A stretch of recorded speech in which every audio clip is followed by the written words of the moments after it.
England, August 1882, at the end of the Zulu Wars.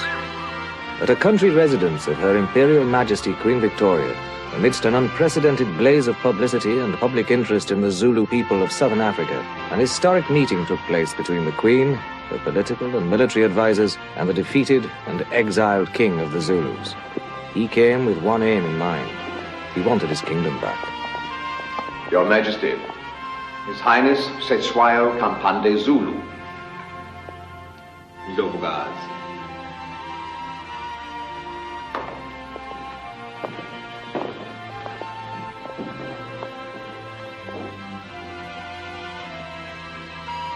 Ndlovukazi. Siyawubonga umusa wendlovukazi yabamhlophe.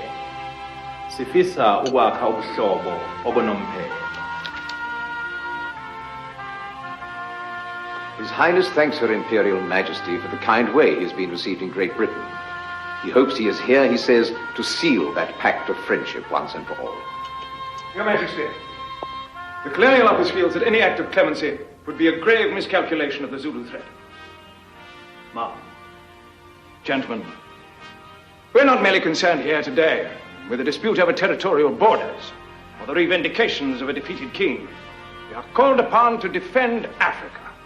It is, I believe, our sovereign duty, ma'am, to safeguard the well-being of those of our countrymen who have settled in these distant lands, as well as that of the Kaffir tribes who look to us to bring peace to this land that has for the past 60 years been devastated by one of the most formidable military empires ever created, the empire of Shaka Zulu. They're represented by his legitimate heir, King Setswayo. Professor Branston. Shaka Zulu, Your Majesty. Yes, the founder of the greater Zulu nation and the Zulu Empire reigned from 1816 to 1828. Most definitely one of the greatest military geniuses in history. Certainly on the level of a Caesar or an Alexander the Great.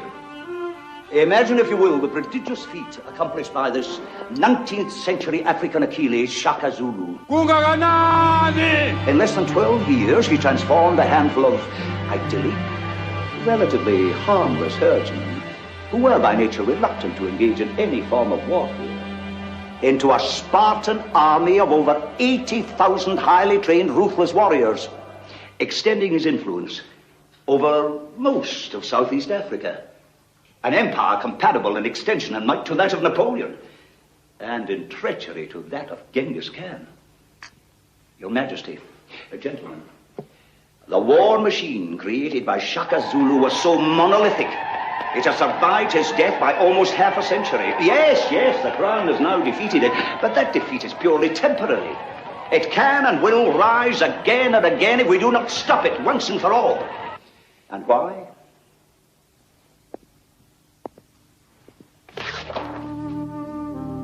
Because King Shaka was no ordinary mortal. He was a messiah, a god figure. Like an African Mephistopheles, he gave the Zulus glory in return for their souls, wielding the forces of life and death on an endless battlefield of blood and carnage.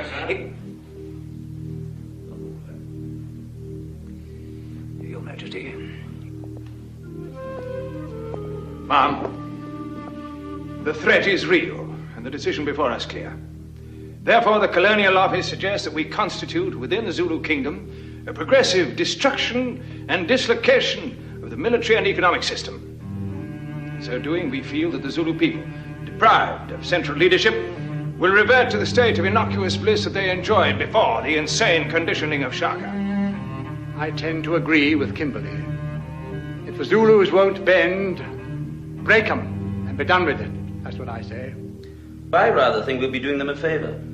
A return to the plough should prove to be most therapeutic for these savages. Might even bless them with a hint of civilization.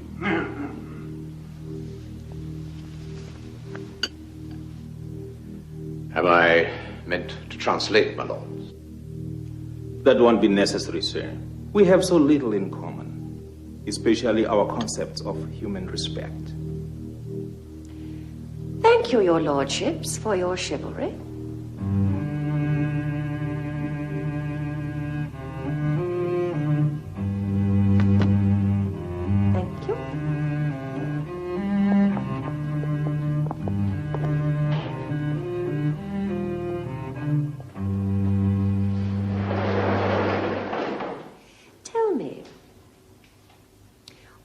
does Shaka Zulu mean to you?